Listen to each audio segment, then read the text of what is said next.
Bossman Show. We have a great show for you this week. Right now, we're on the road traveling with Tennessee Titans and the Atlanta Falcons, but now we have some time today to talk to the one and only from Houston Chronicle, Mr. John McClain, a great football writer, guy I've been listening to for many years. You know, I'm 29. He's been in the game longer than I've been alive, but I've listened since I've been a kid. So, John, good having the show. How you doing, man? I'm doing great. Thanks for having me. Yes, indeed. I want to ask you about our Falcons here, John. I feel like there was a lot of fool's gold in our win last week against the Oakland Raiders. I feel like the team is not as good as people think they are. Are we okay getting a pass rush right now with Vic Beasley? Dwight Freeney is our best pass rusher right now. And Matt Ryan, to me, still struggling with the Kyle Shanahan offense. You had it down in Houston. So what's your feeling about the Falcons overall?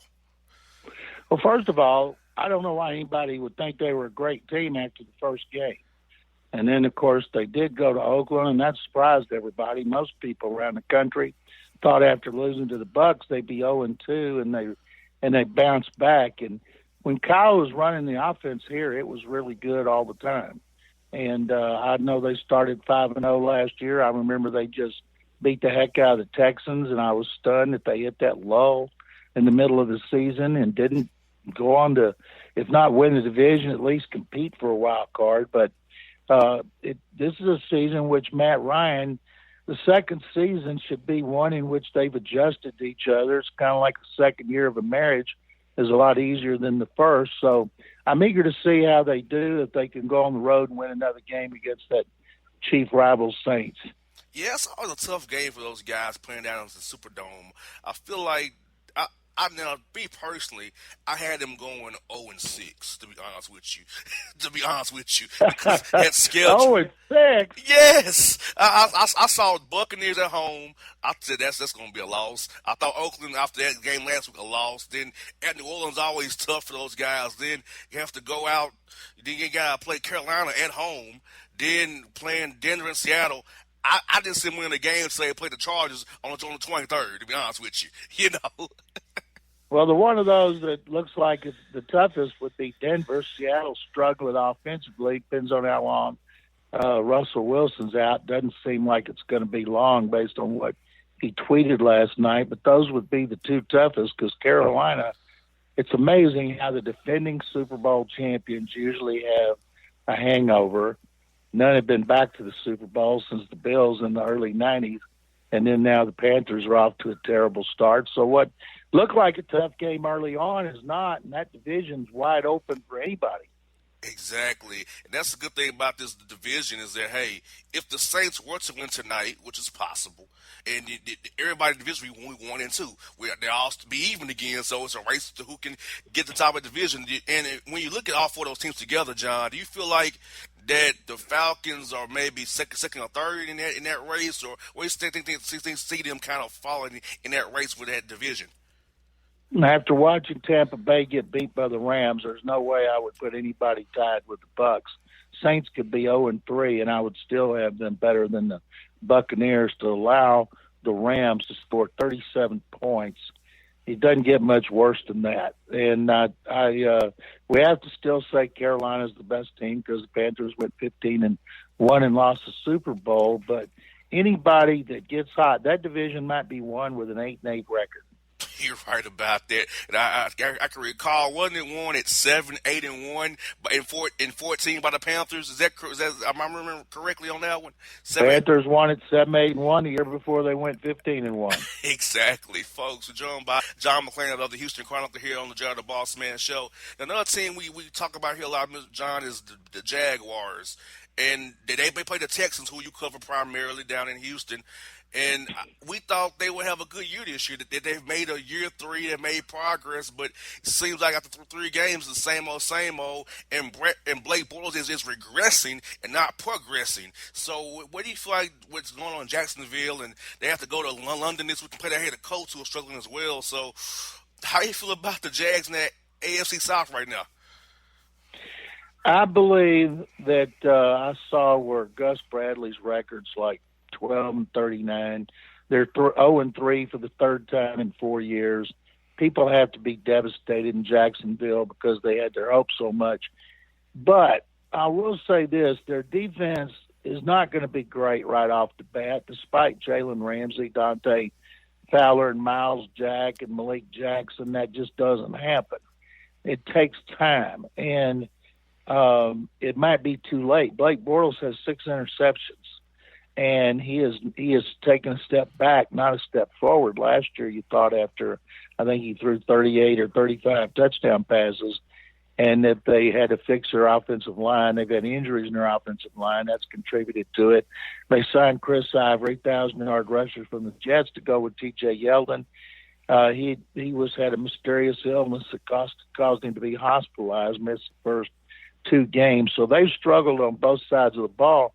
They've lost to Green Bay at home. Then they went to San Diego and got beat. Now losing this heartbreaker on a 54-yard field goal to Baltimore, another home loss.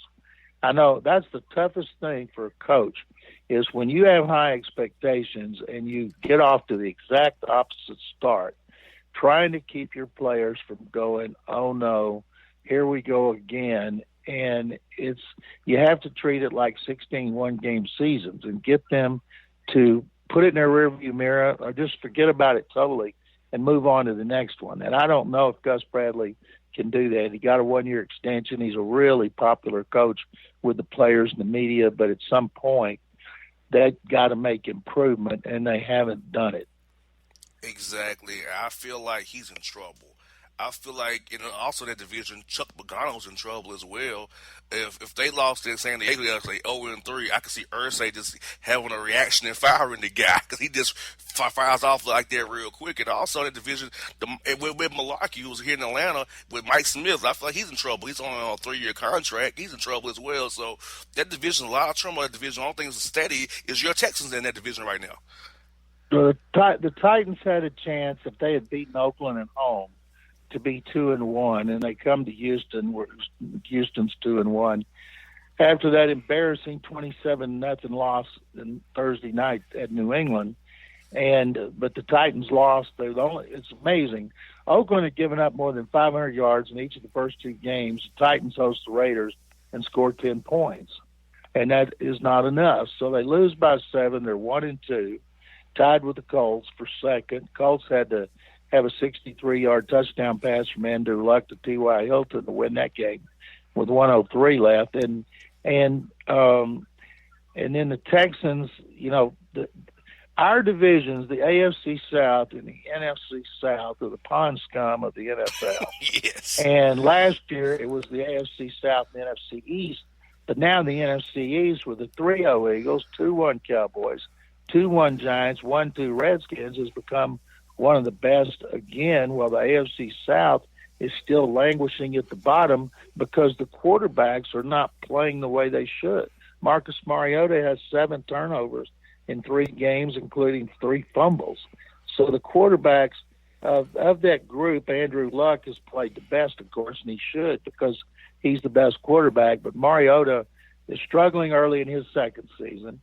Blake Bortles has regressed in his 3rd season. Brock Osweiler is in his 3rd start. He has 4 interceptions, 3 of which were his fault. He's also had a bunch of drop passes, and he's a work in progress behind an offensive line that's not very good at all, and they're struggling to run the ball. So each team has its problems. The first one that works its way out should be the one to win the AFC South. Exactly, and folks are joined by John McClain here on the Bossman Show. Now, John, let me ask you about the Dallas Cowboys right there in Texas. Dak Prescott is playing out of his mind right now. And Tony Romo's maybe 5 weeks away from coming back against the Eagles on Sunday Night Football, from what the reports say.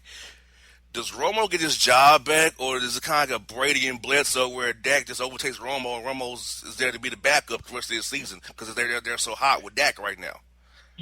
Well, they're going to tell Tony to take his time, make sure he's 100%.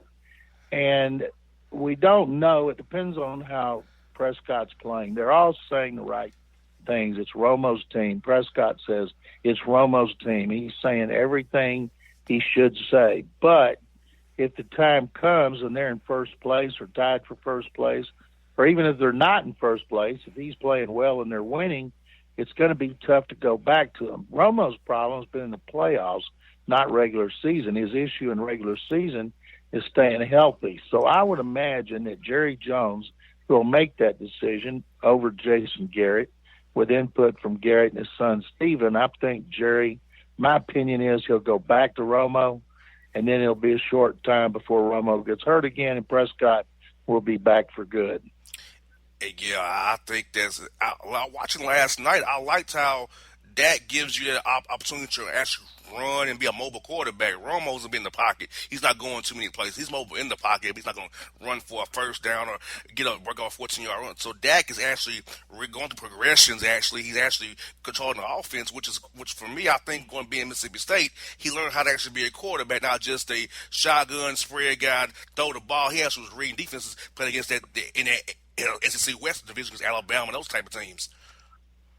Well, I'm sure every time he takes off, they hold their breath because they can't afford to have him get hurt too. Because remember, he was a third-string quarterback. Kellen Moore, the backup, got hurt first, and Romo went down second. So they cannot afford to have Dak Prescott get hurt, and the best way that to happen for him is to be running recklessly. He took a shot last night instead of sliding, but usually rookies have to learn the hard way.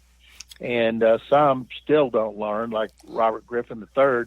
You know, he's in his fifth year, and he still hasn't learned how to run except recklessly. And hopefully Prescott will learn that real quick because they need him to stay in the lineup. If he does, they're going to challenge Philadelphia and maybe New York for the division title. And final one for you, John. I've been asking all my guests this year about this question about the Georgia Dome. What is your fondest moment of the Georgia Dome here in this last year? What is your fondest moment of seeing the Falcons play here in Atlanta at that place, the Georgia Dome? Mine is watching Michael Vick play because Michael Vick to me is still, because of his running ability. You know, Michael was a running back playing quarterback since he was a kid because he could throw the ball so far. And when he threw, I was always disappointed. I wanted to see him run. I used to think, what could he do if he ran 20 times a game? And watching Vic when the Falcons were good, and he took them, I can't remember, I was there covering a couple of playoff games, and he always, from the time he was a redshirt freshman, playing against Florida State in the Sugar Bowl, that's the first time I noticed him, he'd take my breath away. This is 38 years I've done this, and I've seen a lot of quarterbacks who could run and were exciting. Everybody talks about Lamar Jackson. Lamar Jackson's 6'3", and so he won't have the explosiveness that Vic had. Every time Vic ran, I mean, I couldn't take my eyes off of him. So being in the Georgia Dome, watching him run, the Falcons win under Jim Mora, and the crowd always going crazy. That was my best memory. Well, John, thank you so much for your time today. I look forward to talking to you again on the road. Like I said, I've been a big fan of you for years. I grew up listening to you when I was in Nashville with my mother in summertime. So you've been a good, especially for me, because I talk to you on my shows. It's been an honor and a pleasure today. It's my pleasure. Anytime. Have a safe trip to New Orleans. All right, folks. This is John McClain on the Bossman Show.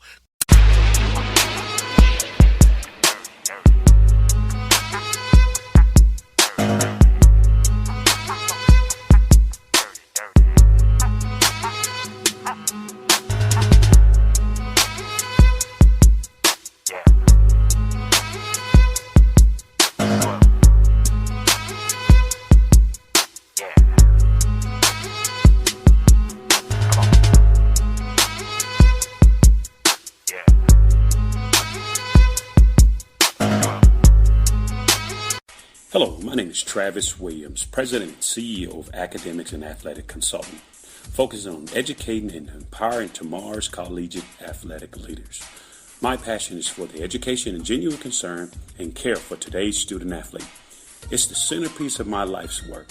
A college education, both in and out of the classroom, is a truly rewarding benefit. For more information on AAC, you can go to www.academicsandathleticsconsulting.com. Once again, www.academicsandathleticsconsulting.com.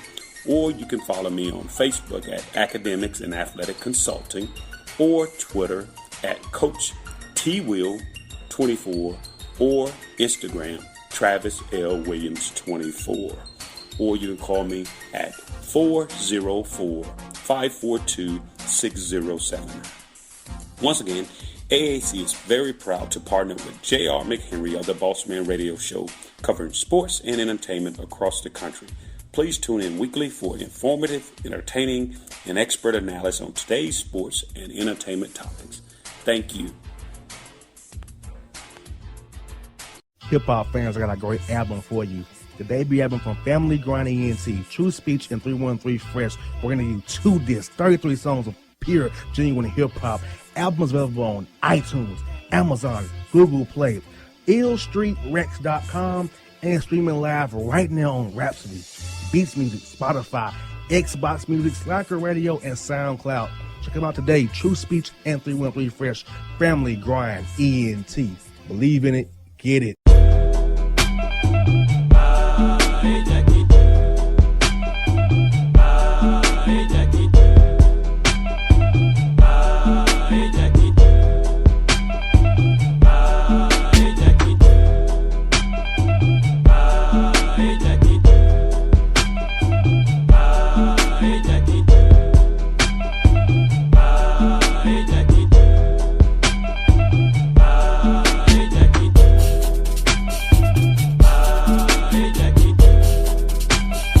Folks, back in the Jared the Bossman Show. This is joined by John McClain of the Houston Chronicle, talking about the Texans and Titans. Now we're talking about the Panthers and Falcons coming up this weekend at the Georgia Dome. We're joined by Charlotte Observer beat writer for the Panthers, Joe Person, here on the Bossman Show. Joe, how you doing this evening, sir?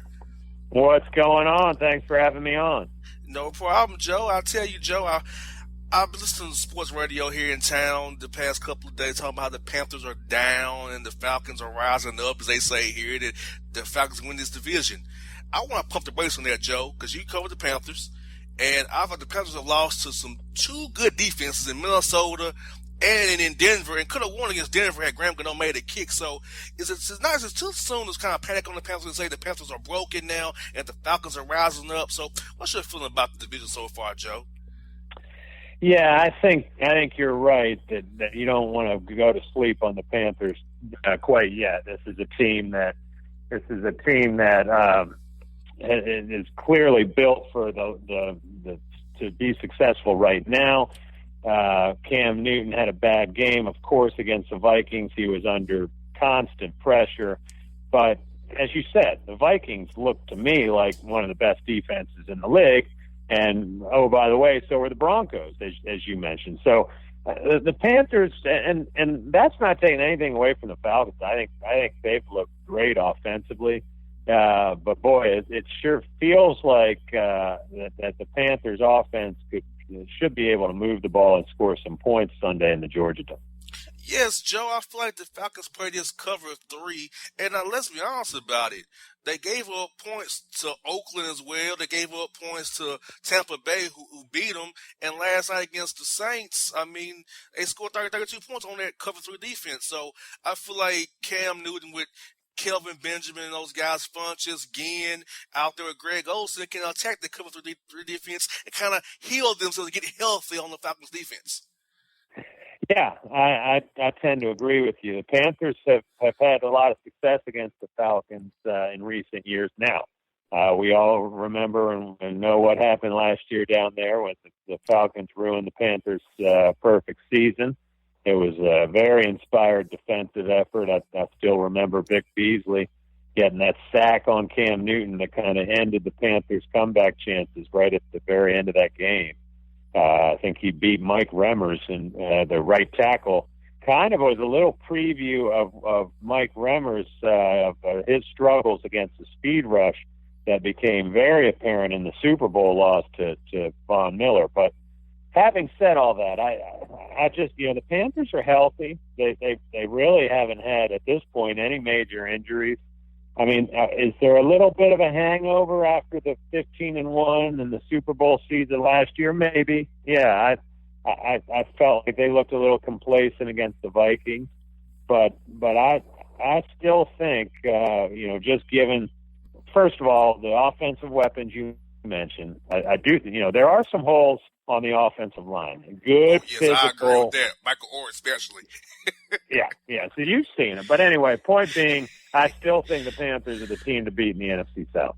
Yes, indeed. Folks are joined by Joe Person, Charlotte Observer here on the Jared the Bossman Show, previewing Falcons and Panthers this week at the Georgia Dome. Now, like I said about the line, Joe, I feel like they should do a little bit more three-step drop back cam rather than 5-step, 7-steps, trying to get guys down the field so much. Maybe attack the intermediate short zones and get Ginn the ball that way in space, Benjamin the ball in that space, Greg Olsen, of course. And, I feel like when Jonathan Stewart gets healthy, they'll be a little bit okay, more efficient on offense. Yeah, that's a great point. The Vikings were able to make the Panthers a little bit one-dimensional last weekend without Jonathan Stewart. Panthers tried to do backfield by committee, and their backs are okay. It's funny. A couple years ago, the Panthers were criticized for spending too much money on their running backs back when they had D'Angelo Williams and Jonathan Stewart. Now they're a little lean at that running back position after you take Jonathan Stewart out of the mix. They've got a guy named Fozzie Whitaker, who's kind of been a career journeyman. Mike Tolbert's really more of a fullback, a blocking back. And then Cameron Artis-Payne, who started last week and probably will start again this week, is a second-year back out of Auburn. Good enough, but he's not a guy that's going to really make defenses scheme for. Now, Joe, I saw where the Panthers signed Michael Griffin, which scares me because I see him play in Tennessee. He wasn't that great, Right. So I'm scared about that. And you signed Long because of injury on the line. So, do you feel like the defense is where it was last year can get better? And you feel like with Griffin being on the roster, kind of take that spot, that it will be a little bit having a vet will be a little bit better? Because I'm worried about that having Griffin there. I know he had Finnegan last year who kind of did some things. So defense in your mind okay, or should I actually need to get a little bit more pass rush? That's the problem. That to me, that was the area this offseason that they did not address. They decided to bring back Charles Johnson, who's getting very long in the tooth. They brought him back on a kind of a prove-it deal, a one-year team-friendly deal. Their hope was that Coney Ealy, who had that terrific performance in the Super Bowl, 3 sacks, 1 interception, forced fumble. He would have been the MVP if the Panthers had won that game. Well, guess what? He hadn't had a sack yet this year, and neither has Charles Johnson. So they've had 0 production out of their 2 starting defensive ends. And then K'Wan Short, their Pro Bowl defensive tackle, he doesn't have his first sack yet. So I keep hearing, we've been playing teams that get the ball out fast. Sam Bradford got the ball out fast. Trevor Siemian, all this kind of stuff. Blaine Gabbert. Well, this has been a team that traditionally has been able. The Panthers have been able to get pass rush on Matt Ryan. As you well know, Falcons do a lot of 5, some 7-step drop stuff. If the Panthers don't get a pass rush this week, then they're in trouble. Exactly. Let's flip it around, Joe. The Falcons pass rush. I feel like Dwight Freeney is their best rusher, and that's a problem. When Dwight Freeney is your best rusher, I mean, you got the Drew Brees last night a couple times, but then you got to get a safety, a corner blitz to get to him as well. So, Dan Quinn does not like the blitz at all. He likes to play at 4 down linemen, cover 3, single high safety, or however you want to look at it. Do you feel like that the lack of Falcon pass rush, because, with Beasley and Freeney and those guys, do you think they'll allow, like I said, the Panthers line, which is not the best, kind of middle of the pack, to open up some lanes for Artis-Payne or Fozzie and get Cam to run opportunity as well? Yeah, I think more the latter. I don't know how. I guess their running game might be effective, but like I said, I think they're going to continue to miss Jonathan Stewart for the month or so that he's probably going to be sidelined with that hamstring. But I do think that the Panthers feel like they ought to be able to protect Cam a lot better this week. I mean, as you mentioned, I don't think they view the Falcons. They're not going to say this publicly, but I don't think they view the Falcons D to be on that same level as Minnesota or Denver, and nor should they. That's night and day. So, but the Falcons can still do some things. Like I said, I would expect them to get Vic Beasley involved in the pass rush because of the success he had last year, matching up against Mike Remmers coming off the edge. So it is certainly not a given that the Panthers' offensive line is going to play well, especially after what we saw last week. But I think they'll play better. You know what? You know what was crazy last year, Joe, was when I felt like it was half Panther fans at the Dome last year. When that big game, it was more Panthers fans than it was Falcon fans. I really didn't see how you got Trevor real well down to Atlanta when they played the Falcons. So do you think it'll be like this week, a split house again, half Panthers, half Falcon fans in the Dome this week? That's a great question. You'd probably have a better feel for that than I would. I guess it depends on how much the Falcons fans are going to protect that house and see if they're going to be selling their tickets, because the Panthers will come down. You're right. It's an easy drive down I-85. So they'll come scoop up the tickets if there's some to be had. But I don't think it'll be quite like last year just because of the momentum that the Panthers had, and then the Falcons were kind of struggling at that point in the season. I would think, coming off that big Monday night win, that Georgia Dome's going to be rocking. Now, just a general NFL question for you. We got these rookie quarterbacks with Wentz and Dak Prescott. There's a big issue with Tony Romo in Dallas. Do you feel like if he keeps winning, Dak keeps winning, that they should kind of go with the Brady Bledsoe routine and keep Dak going, or you bring back the veteran Tony Romo to lead the team down the stretch of the season? Boy, I'd have a hard time replacing Dak Prescott. I mean, if he's going to be the man leading them the next, 2 months, and he's got them in good position, then I think that's his team. And I think we may have seen the last of Tony Romo. I don't know, Jared. It's a hard call because I know Tony Romo's meant a lot to that organization, but Dak Prescott is the future. I mean, look at what Wentz is doing in Philadelphia. It's unbelievable. I mean, I thought during the pre-draft process, I was on that Wentz bandwagon. I thought he was a better quarterback than Goff, but nobody, myself included, would have expected him to be this good this quickly. Now, Joe, I talked to Steve Smith Sr. the other week, and he really got me excited. He's one guy I watched a long time in his career, and you get to cover the guy every day up there in Charlotte. How is he to cover as for a media person like yourself? He was interesting, man.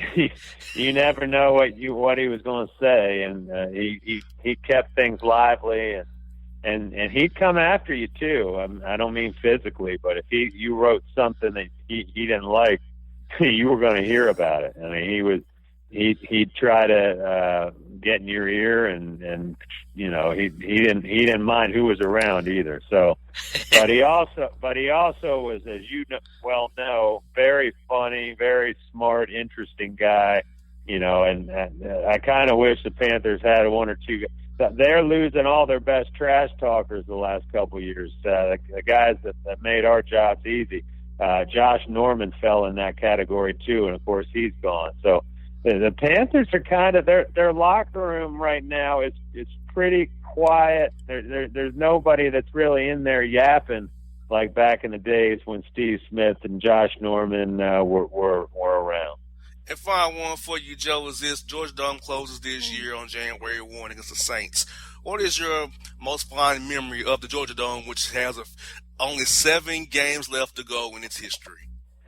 Well, you know what? I was in Georgia working for the Macon Telegraph, living in Atlanta from about 1997 to 2001. And I don't have to tell you, during that span, I got to cover the Dirty Birds in 98. Oh, yes. And that was a whole lot of fun covering that team. You talk about a team that didn't care what they said or who it offended. I mean, Ray Buchanan, Jamal Anderson, Chuck Smith, all those guys, they'd shoot from the lips, so to speak. But man, that was one of the highlights of my sports writing career. It was a great run all the way up to that Miami Super Bowl, and of course the night before, the unfortunate thing with Eugene Robinson, who's now here with the Panthers as their color analyst for the radio broadcast. But those years, that 98 season at the Georgia Dome would certainly be my best memories of that building.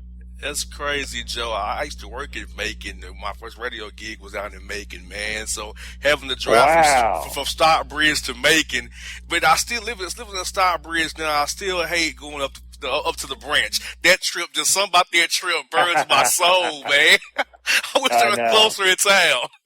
I know, man. Well, when I was covering the team, I was covering the Falcons when they made that move from Sewanee to Flowery Branch. I thought Sewanee was out in the sticks. Like, that felt like a far drive.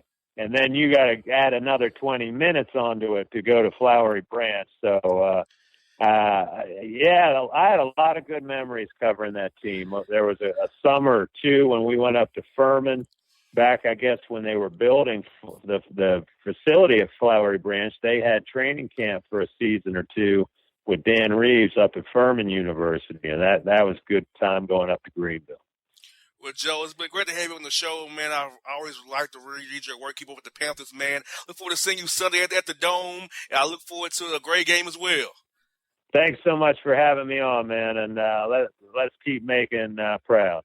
Yes, indeed. Folks, Joe Person here on the Bossman Show. Coming up next, Nick Eatman of DallasCowboys.com.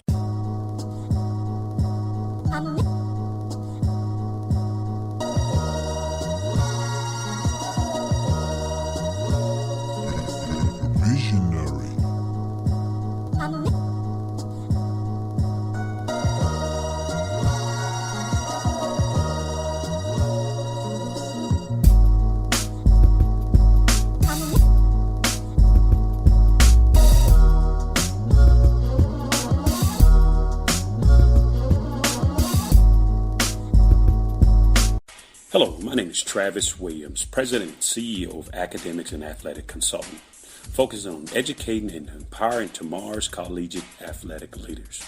My passion is for the education and genuine concern and care for today's student athlete. It's the centerpiece of my life's work. A college education, both in and out of the classroom, is a truly rewarding benefit. For more information on AAC, you can go to www.academicsandathleticsconsulting.com. Once again, www.academicsandathleticsconsulting.com. Or you can follow me on Facebook at Academics and Athletic Consulting, or Twitter at Coach TWill24, or Instagram Travis L. Williams 24. Or you can call me at 404-542-6079. Once again, AAC is very proud to partner with J.R. McHenry of the Bossman Radio Show, covering sports and entertainment across the country.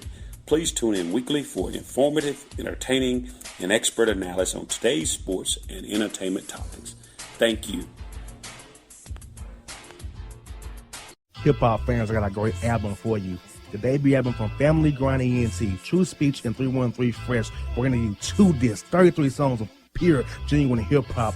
Albums available on iTunes, Amazon, Google Play, illstreetrex.com, and streaming live right now on Rhapsody, Beats Music, Spotify, Xbox Music, Slacker Radio, and SoundCloud. Check them out today. True Speech and 313 Fresh. Family Grind ENT. Believe in it. Get it.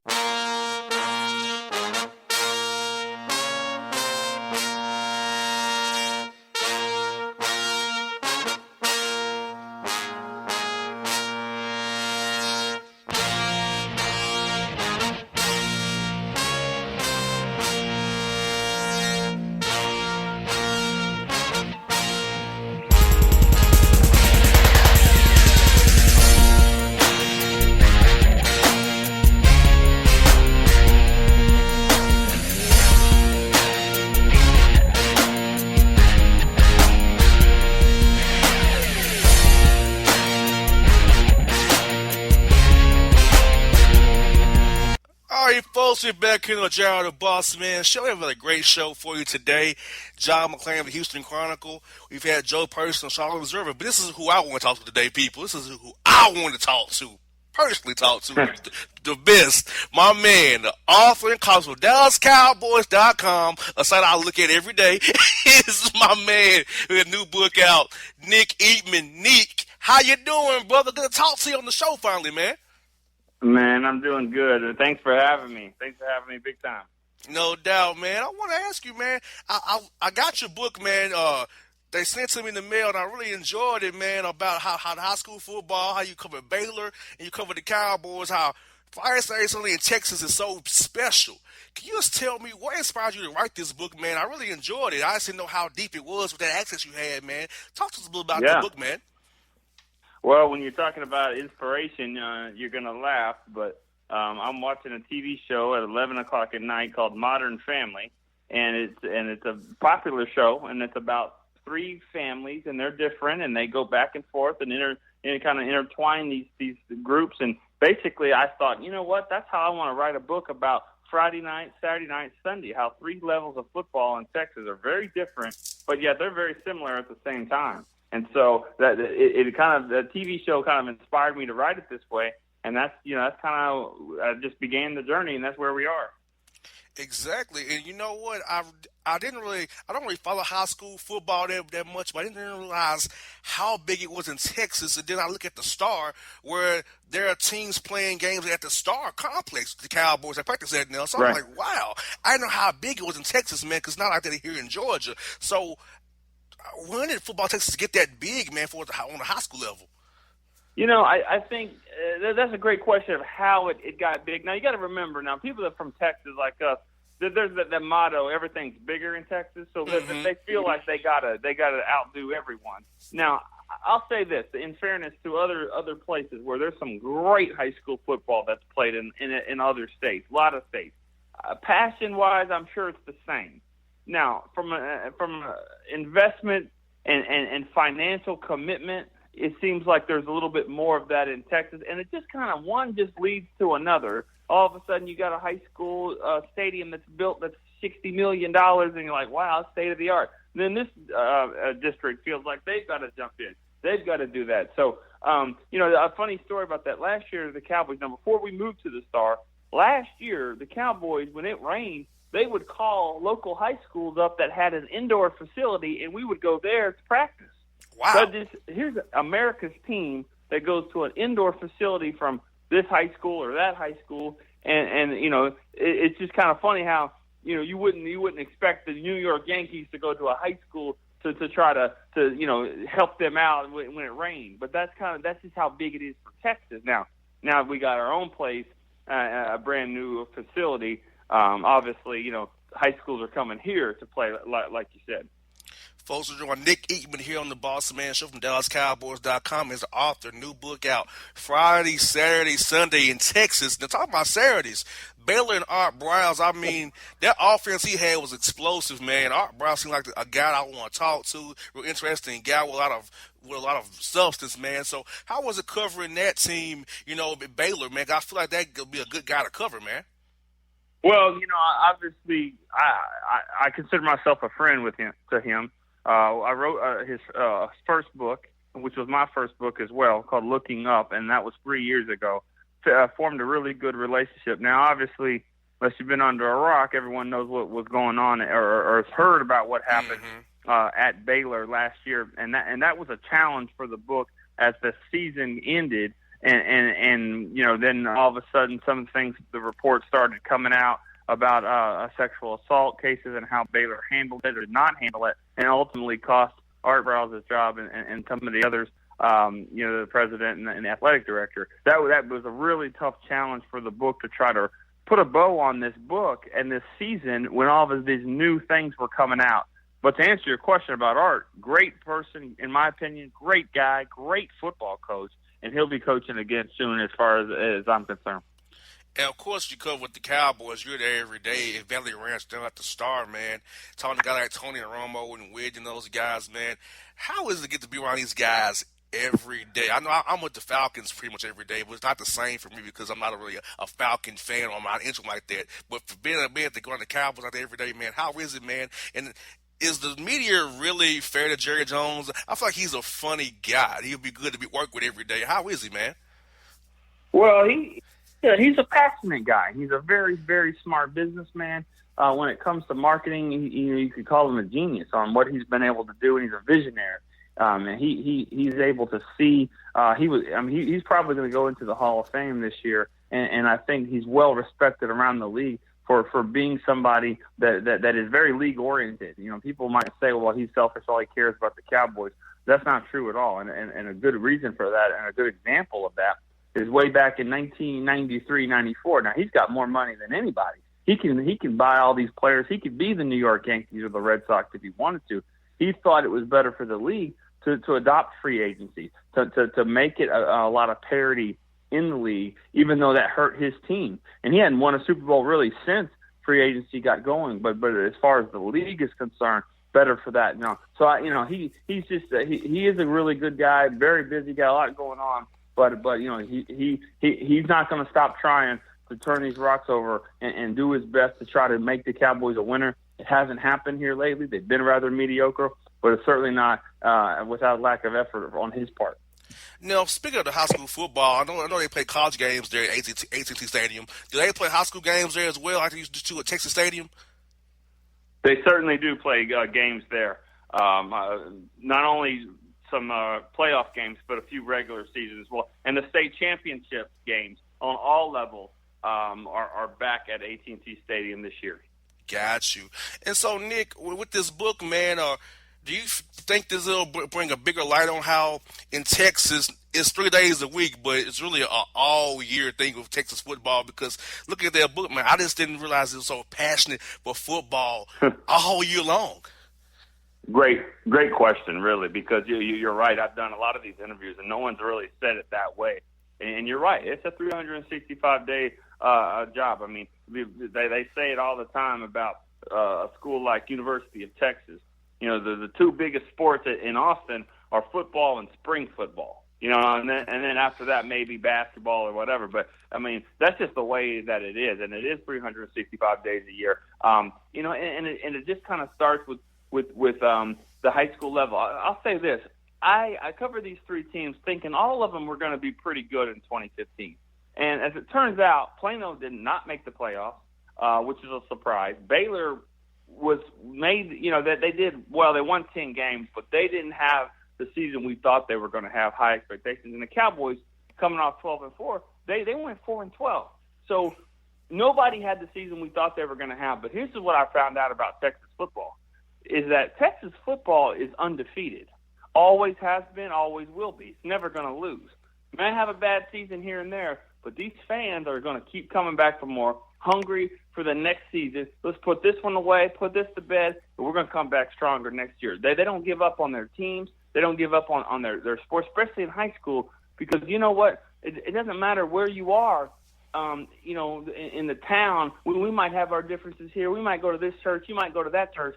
But I can tell you this, on Friday nights, I'm a Tiger like you, or I'm a Lion, or I'm an Eagle, or whatever it is, just like you. And that, I think, is why football kind of bands everyone together. Exactly. I wish I could say it about here in the ATL area, because, I mean, it's so many different schools here, and so many people, like, jump off the bandwagon real quick. Fair weather fans, like, in the Georgia Dome, like, I can guarantee you Sunday, there'll be more Panther fans there than will be Falcon fans there. I can guarantee you that. And you know what? I mean, and that's just kind of the state of technology, honestly. I mean, that nowadays when you get transplanted to somewhere else, you get transplanted to San Francisco, you don't have to be a 49er fan if you don't want to. You've got websites, you've got the Sunday Direct TVs and Sunday Ticket, all that stuff. You can go and watch your team play. I think you're probably an example of that as well. Going to a different place, but staying with your NFL team as well. So, from an NFL level, it's normal to go on the road and see so many fans of the other team, especially in Dallas. Dallas sees it a lot. It's an easy airport to get to, right in the middle of the country, and it's a great stadium. Weather is never going to be a factor. So, why not say, hey, my Chargers are playing in Dallas. We're going to Dallas this year, easy trip, and that happens a lot, and that's why I think you see a lot of fans in Dallas. But, Cowboy fans travel as well, so that's just kind of the way it is. Nick, the most fun I've had is when last year, when the Falcons played the Cowboys, I came to the game in a Cowboy polo to work. And the Falcon player was like, "Why are you having a Cowboy polo?" I've told you I'm a Cowboy fan. In Tennessee, they play the Titans. I had on a Cowboy polo at that game, working the game, because when I see my team, even though I'm working, I'm gonna wear my polo and be biased. I can't help it. Nice. So Yeah, it's I like it. it's real fun, man. And I'm gonna ask you, man, about the team itself, man.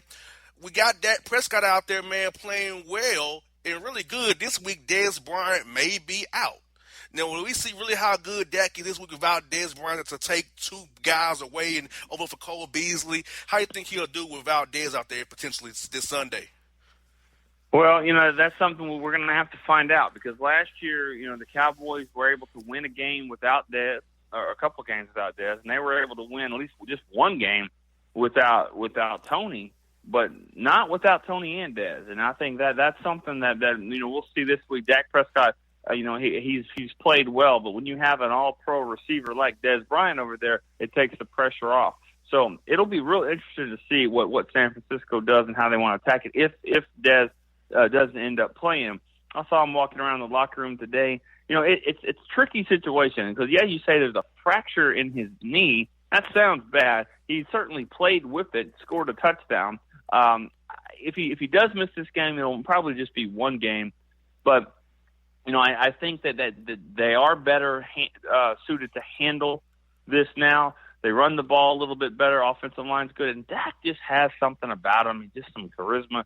He's just a winner. He just knows how to get the job done when the lights come on. No better example than taking Mississippi State, an average program for years, putting it on the map, even making them number one in the country. He just knows how to win, rally a team. He sounds like a 10-year veteran. He plays like a 5-year veteran, but yet he's humbled like a rookie, because he says, I need to get better. This is Tony's team. I'm just trying to take care of it right now. I need to get better every single week. It's never perfect if you lose, and if you win, there's always room to improve. So he says everything the right way. I think everybody, Cowboy fans, are really excited about him, and they should be. And, Nick, I think it's time for Bryce Butler to step up, and Terrence Williams in a contract here, because T. Will, to me, is losing money every game he goes out there. I think it's time to see what he can do with Dez Bryant not being out there.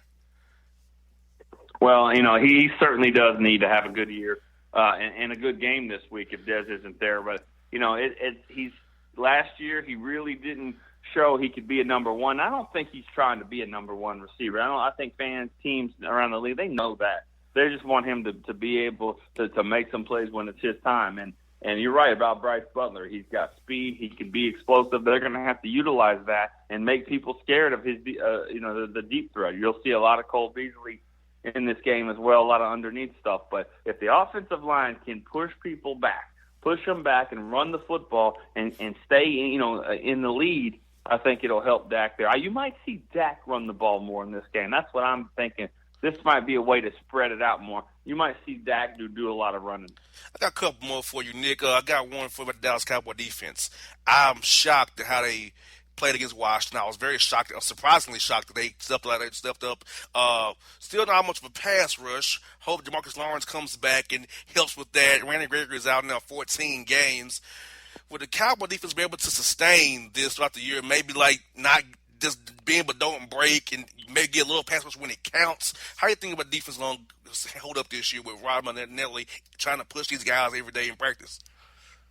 Well, yeah, the defensive pressure really has not been there that much, and they're just trying to figure out ways at defensive end. When you think about going into the year, that DeMarcus Lawrence on one side, Randy Gregory on another, and it certainly hasn't happened that way with both of them out. We found out today Gregory's going to be out now 10 more games, so he'll be out a total of 14 games this year. That's just an unfortunate thing for him. It's more important to get his life back together. But DeMarcus Lawrence comes back, like you said, after this game. But they've had to move tackles out the end, and they're really not getting any explosiveness rushing the passer. So far, they haven't been hurt.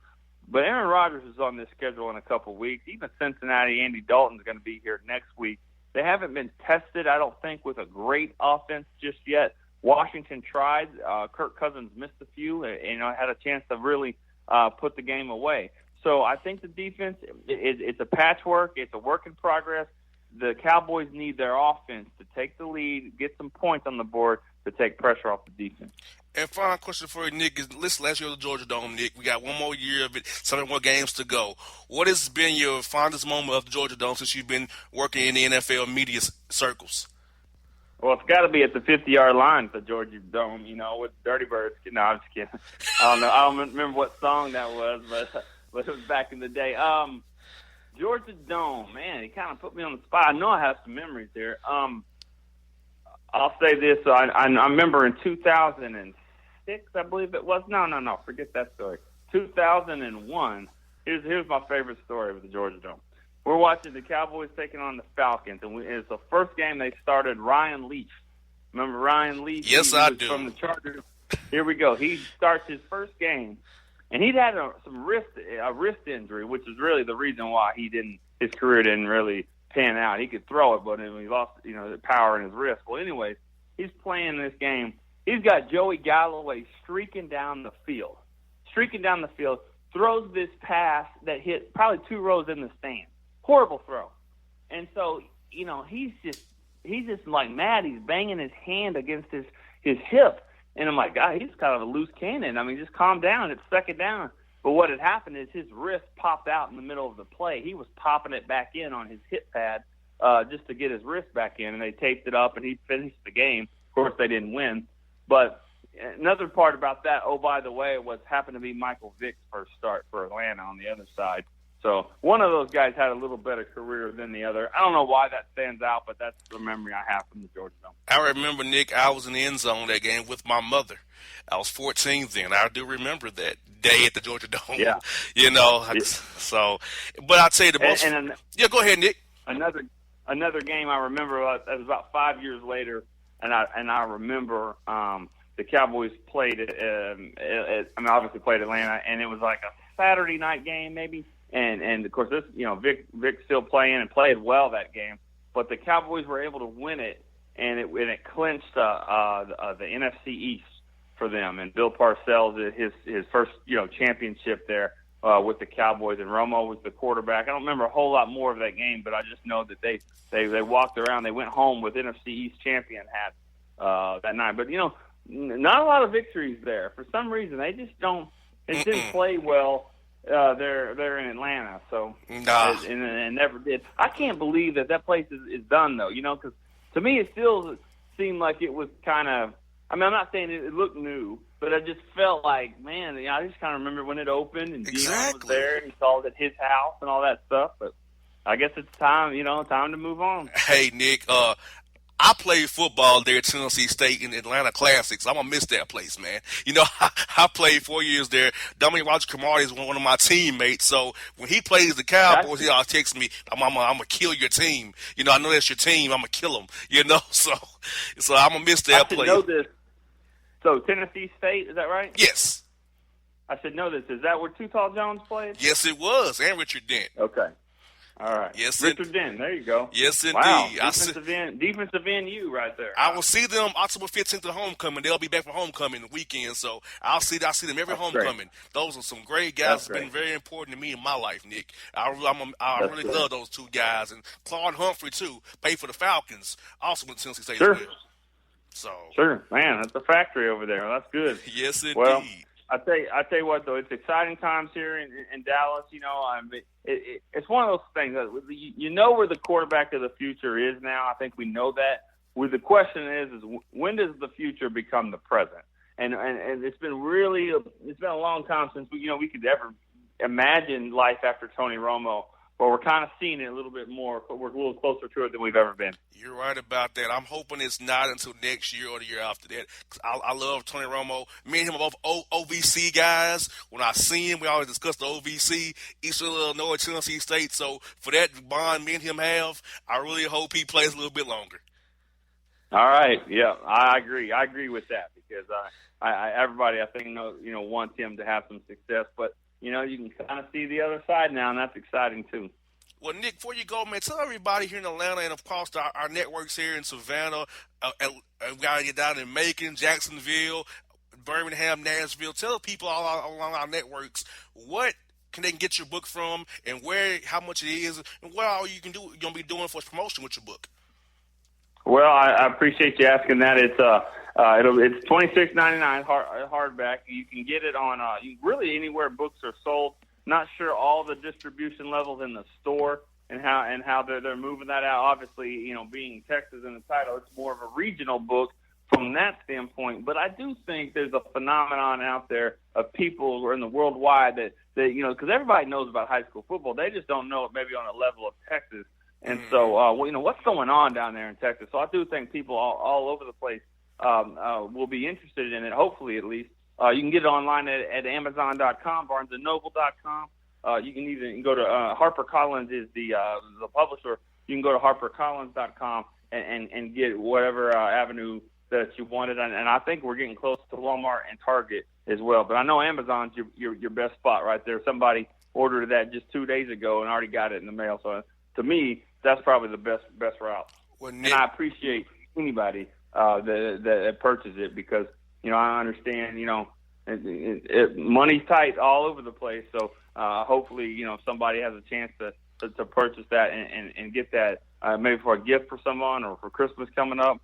I certainly appreciate it. Well, Nick, I must tell you, man, it's been an honor and a pleasure to have you on this show. Like I told you off the air, I've been following you since I was 12 years old, man, in 1999. So you've been a part of my life for a long time. Just didn't even know it. You can talk to you on the air, man. It's been great, and I can't wait to see you down the road when I come to Dallas this year, or if the Cowboys come to Atlanta next year. I'll see you soon, one way or another, man.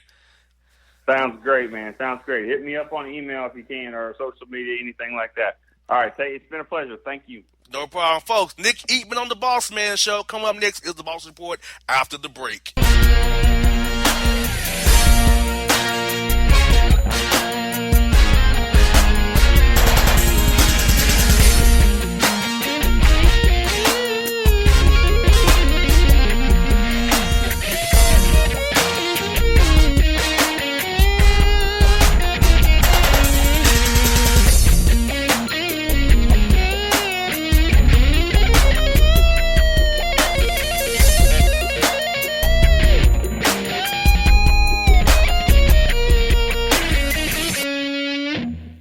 Hello, my name is Travis Williams, President and CEO of Academics and Athletic Consulting, focusing on educating and empowering tomorrow's collegiate athletic leaders.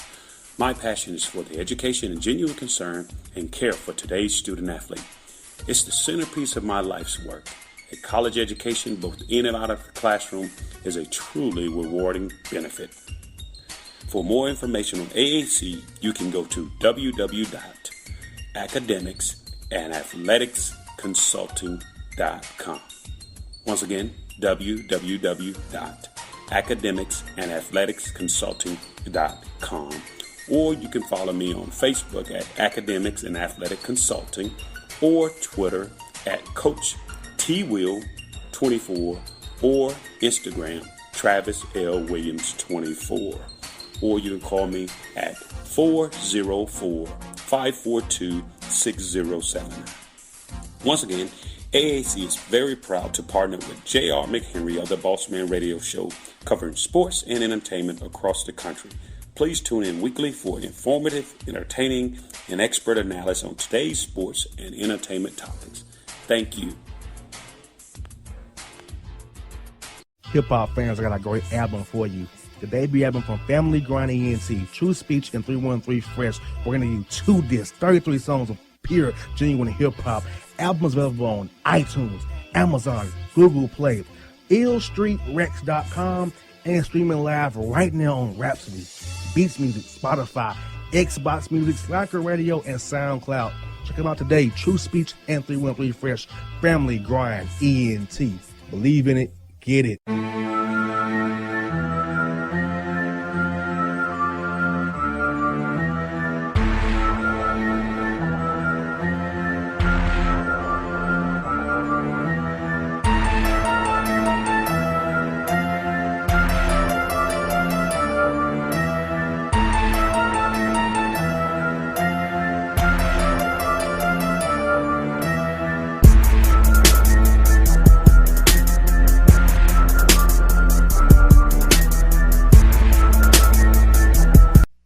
We back at it, folks.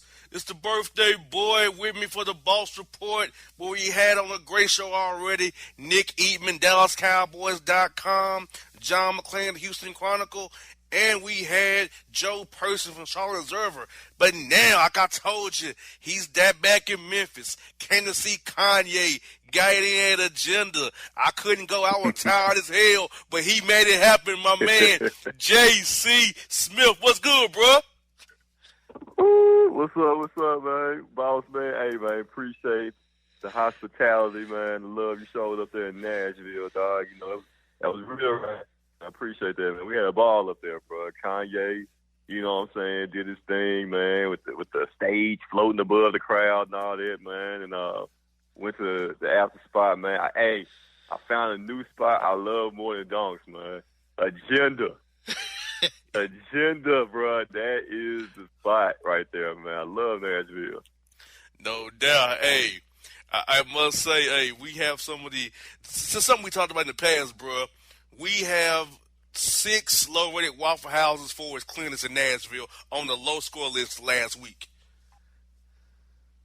Oh, wow. So, yeah. Wow. Yeah. That's something we can attest to. Exactly, man. Shout out to Waffle House, man. You know, in Nashville, they're on a whole nother level, bro. Not a good level, but they're on a whole nother level. Exactly. Hey, folks, look, you've been waiting on it. It's time for it. It's here for all Florida edition of the Boss Report. All right, bro. First story is this, bro.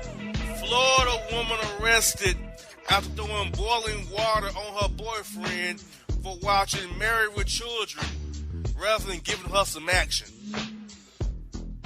Hey, man, you know, shout out to Al Bundy, man. That was my show back in the day, bro. Exactly. You know what I'm saying? Yeah, man. And no, ma'am. Yeah, exactly. No, ma'am. Him and his boy Griff. Yeah, man. Oh, hey, man. You know, Married with Children is just that show, man. You know, when it come on, you know, you just put everything else to the side, man. Be like, hey, baby, you know, I'm gonna have to get up with you in 30 minutes. You know, after the show's over with. So I can understand that. No doubt. And we talked this last week about teachers. Here we go. Florida teacher arrested after being caught receiving strokes from her student during a weekend midday matinee movie. Man, all right. In the movies, we said weekday, like during school? Weekend midday matinee movie. Weekend midday matinee still got caught. Damn. Okay. Hey, man, like I said, all these teachers, they bold now, bro. These teachers are bold, man. I'm just saying, where were they at, you know, back in our day, bro? Exactly. I mean, I want some of that action. I wouldn't tell nobody. I'll be happy as hell. I ain't tell nobody. For real. Man, I'm just getting all kind of A's and B's in class, bro, and kids wouldn't even know why. Exactly, man. And we got Florida man arrested after purposely dropping barbecue nachos down a woman's shirt so he could, quote, dive in and lick them things. Hey, man, that's actually not a bad concept, man. You know what I'm saying? That's not a bad concept at all, because I can actually picture myself doing something like that, man.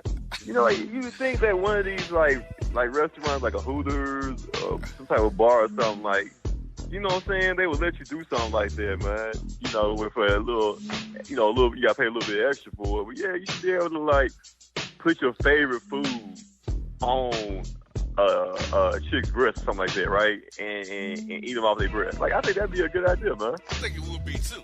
I'm down for that. I sure am down. Oh yeah, yeah, man. Like, I'm surprised no strip club or nothing like that has ever thought of that, man. Exactly, and this is great. At least it's something not. At least this is something that's not what it could have been. And a Florida woman is arrested after throwing hot grits at her boyfriend after he refused to pleasure her due to, quote, dissatisfaction with her unsavory box smell. Hey, man, you know, I'm a big proponent that, hey, man, the box gotta be in tip-top shape. You know what I'm saying? you know, it's gotta be a very, very perfect box, man. You know, it can't be no creases, can't be crumpled. You know what I'm saying? It can't be torn. You know, got to be in good shape, man, and be able to fold at the seams, and you know, it has to be taped. It has to be a perfectly taped box for me to do my thing, man. Any type of smell or odor, nah, we can't do it, bro. You know what I'm saying? You gotta, hey, baby, you gotta hit that shower up, man. And at least it was hot grits and not his junk being dismembered. There you go. Even though, you know, hot grits suck. Ask Al Green about that. But, you know, like I said, I'd rather take hot grits being thrown on me than getting my junk cut off, you know, any day. Exactly. And a Florida man is arrested after beating the hell out of Chick-fil-A staff and peeing on top of the checkout counter after they got his order wrong on multiple occasions. Oh, hell no. You can't cut up like that on Chick-fil-A. First of all, do you know how hard it is for folks to get jobs at Chick-fil-A? Like, they go through a real live screening process. Like kids, they have to write essays to get jobs at Chick-fil-A. And that's why normally the service is so good. Like, when's the last time you went to Chick-fil-A you got bad service? There's never been a time.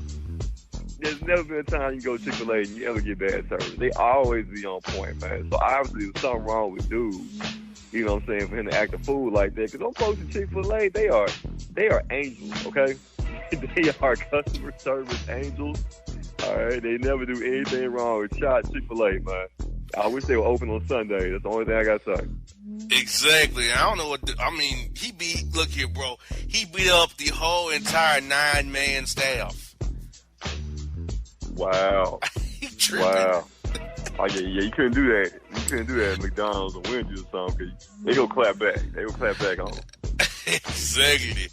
And, this ain't good.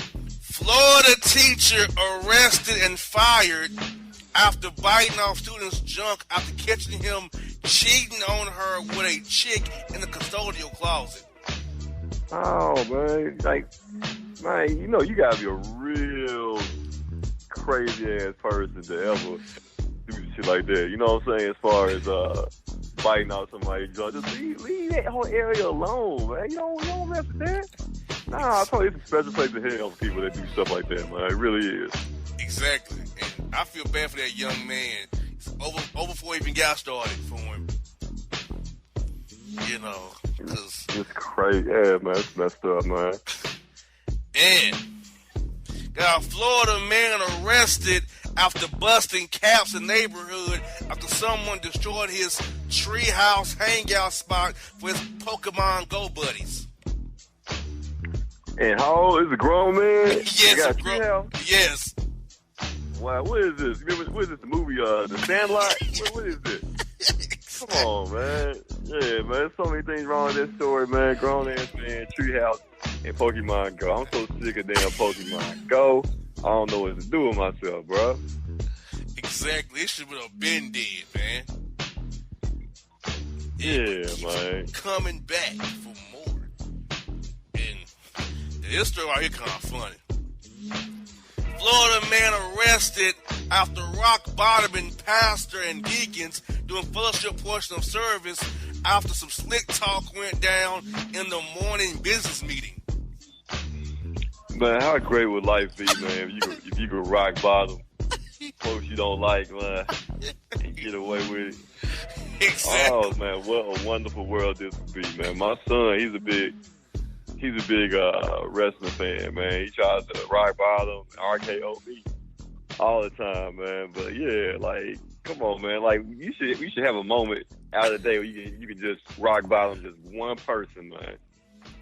Anybody that get on your nerves, anybody you got beef with, you should be able to just walk up on rock bottom, man. Matter of fact, whatever wrestling move you want to do to that person, it should be within the law. I agree, and I feel like there's a few people in Memphis that I owe a rock bottom to. Seriously. No need to mention no names. I already know. Exactly. And I think this woman's be rock bottom too as well.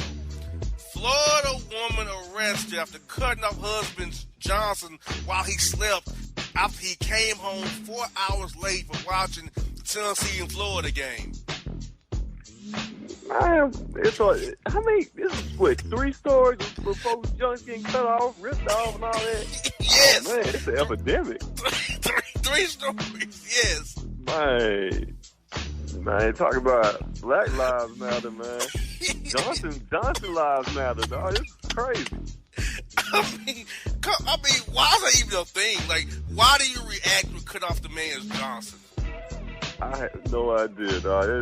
That's ridiculous, man. Like, she should be locked away forever, for life, and then when she died, lock her up again. You know what I'm saying? Lock her up in the afterlife. Like, there is no reason for her to live. Anybody to live that could do something that heinous, that cruel. No matter what somebody did to you, man, it should never be a point.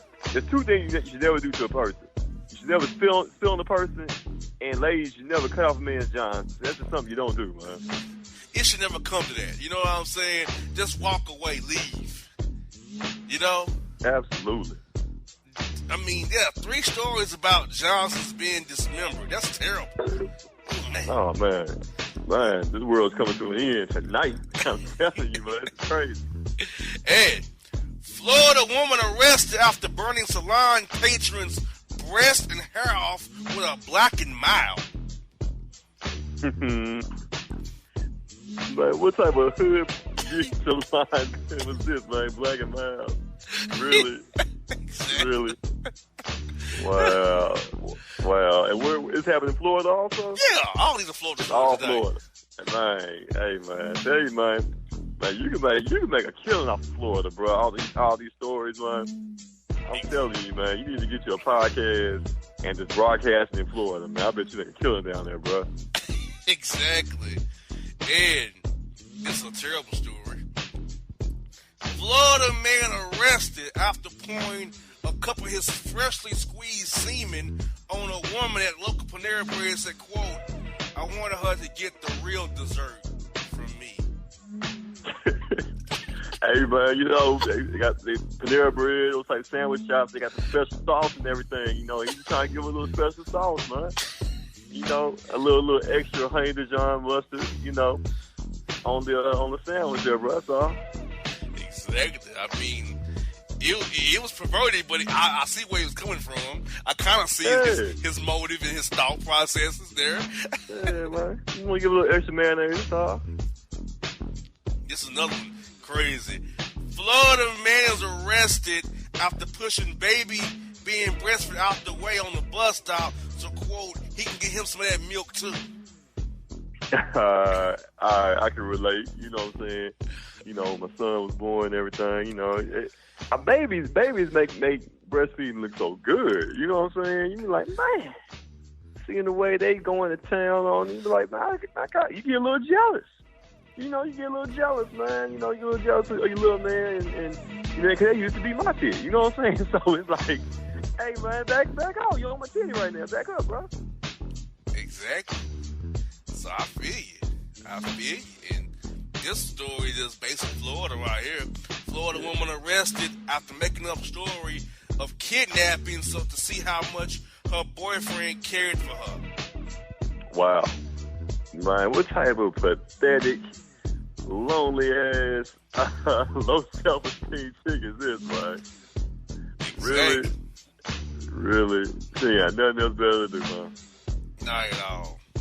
I see. And this story is kind of enterprising to a degree. Florida woman's arrested after being caught on dash cam hiding weed in her daughter's lunchbox during traffic stop. Hey, that's Greg Hardy, ain't it? Yeah, man. Hey, man, you know, people panic. You know, they think they can hide stuff that no one will ever find it, man. But yeah, like I'm sure it's happened in more places than just Florida. Though I'm pretty sure it's a common occurrence all across the country there. But yeah, unfortunate. You know, what if a daughter takes that lunchbox to school one day, you know, pulls it out.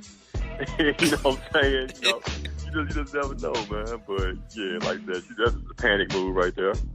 And final story for you, boy, is this.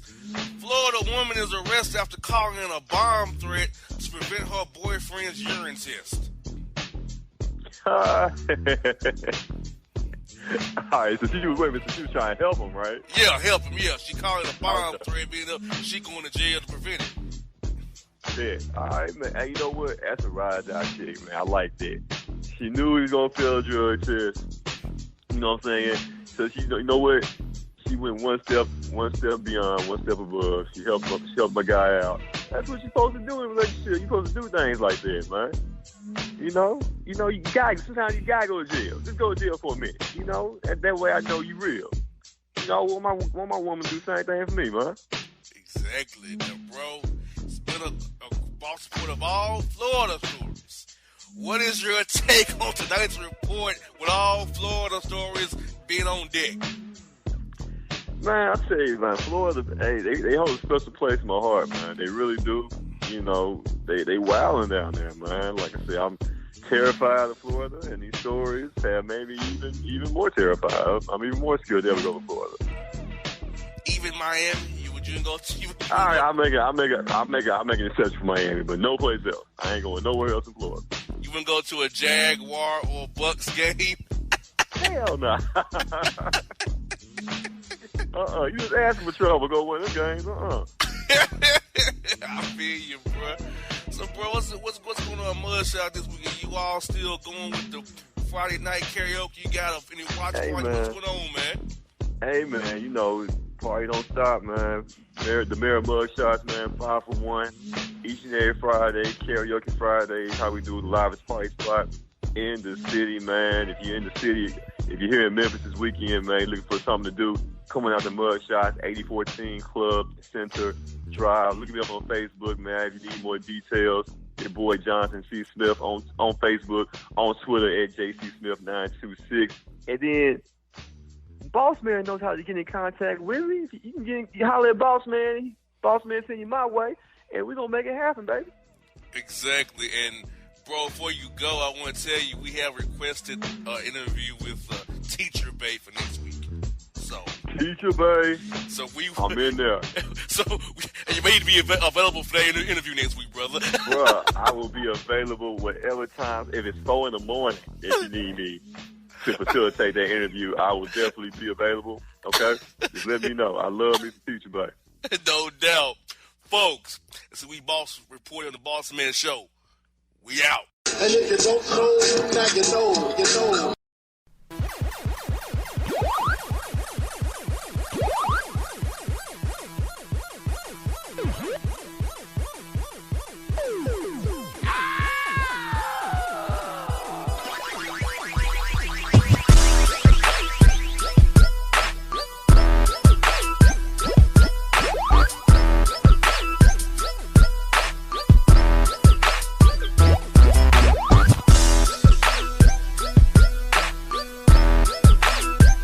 Hello, my name is Travis Williams, President and CEO of Academics and Athletic Consulting, focusing on educating and empowering tomorrow's collegiate athletic leaders.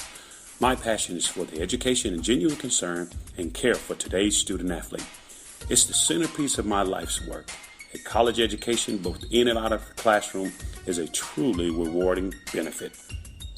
For more information on AAC, you can go to www.academicsandathleticsconsulting.com.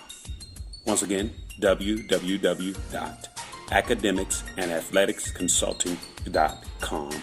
Or you can follow me on Facebook at Academics and Athletic Consulting, or Twitter at Coach TWill24, or Instagram Travis L. Williams 24. Or you can call me at 404-542-6079. Once again, AAC is very proud to partner with J.R. McHenry of the Bossman Radio Show, covering sports and entertainment across the country. Please tune in weekly for informative, entertaining, and expert analysis on today's sports and entertainment topics. Thank you. Hip-hop fans, I got a great album for you. The debut album from Family Grind ENT, True Speech and 313 Fresh. We're going to give you 2 discs, 33 songs of pure, genuine hip-hop. Albums available on iTunes, Amazon, Google Play, illstreetrex.com, and streaming live right now on Rhapsody, Beats Music, Spotify, Xbox Music, Slacker Radio, and SoundCloud. Check them out today. True Speech and 313 Fresh. Family Grind ENT. Believe in it. Get it.